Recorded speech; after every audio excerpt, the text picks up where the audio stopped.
want to ask a question to the former athletes. So me being a former athlete, this runs through my mind a lot, and I see instances of it a lot, different occurrences throughout my day, and always ask myself, I wonder if other people deal with this as well, other people who were collegiate athletes, high school athletes, former athletes, things like that. Have there ever been behaviors that you embodied as an athlete that were extremely beneficial for you, but now as a civilian outside of those sports, and entering into normal life, whether that's working, whether that's the corporate arena, or whether you're doing entrepreneurship and things like that, that work against you, that were some of your biggest benefits to you in your respective sport? So do you have those behaviors? What are those behaviors, and how do you identify those behaviors? So that's what I want to talk about, is how do you identify those behaviors? Once you identify those behaviors, how do you move away from those behaviors? So I'll use myself as a prime example. I know as an athlete, I tended to be extremely tenacious, extremely vicious, almost bloodthirsty when I felt the goal was near. When I felt I was on the brink of achieving what I was set out to accomplish, after all my hard work, after all the long days, the grinding, being by myself, putting in the work and challenging myself to be better every day, I would get extremely focused, extremely, not violent, but extremely intense, extremely secluded, all because I knew that my goal was getting that much closer. It was a extreme state of mind that I put myself in order to execute and to be able to capitalize on the opportunity that was sitting right in front of me.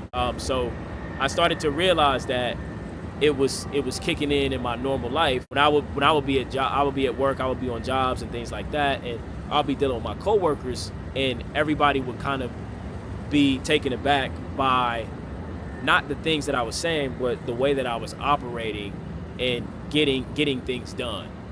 Whether that's, if we got something that we need to do, let's just work straight through it. Let's not take any breaks. Let's just knock it right out, even if it was a project or an assignment that was going to take multiple days, but it was on the back end of us finishing it up. I would always be like, let's try to just get 4 hours, 5 hours in this day and just really grind it out and really see what we can. Made a lot of my colleagues very uncomfortable, and it made them uneasy when it came to working together with me, because they always felt the pressure to perform at a level that they deemed as not that necessary.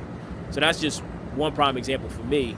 And that's just one prime example for me in my situation. So when you think of what behaviors are that work for you, this is where you have to look closely and really examine things. That behavior could have worked for me in those moments. I just needed to refine it.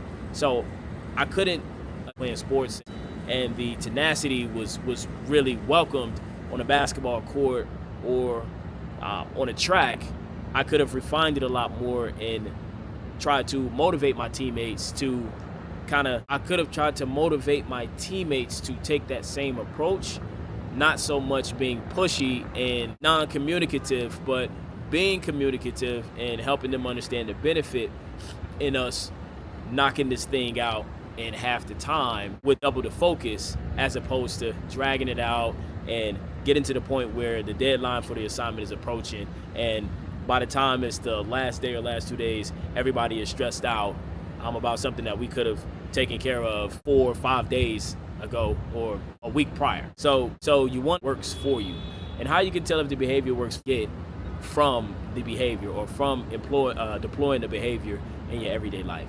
If people want to be around you, if people are reciprocating your thought process, they're reciprocating your emotions, if you're getting things done, if things are moving in a way where, I won't say there's no resistance, but minimal resistance or minimal friction, then you know that the behavior is working for you.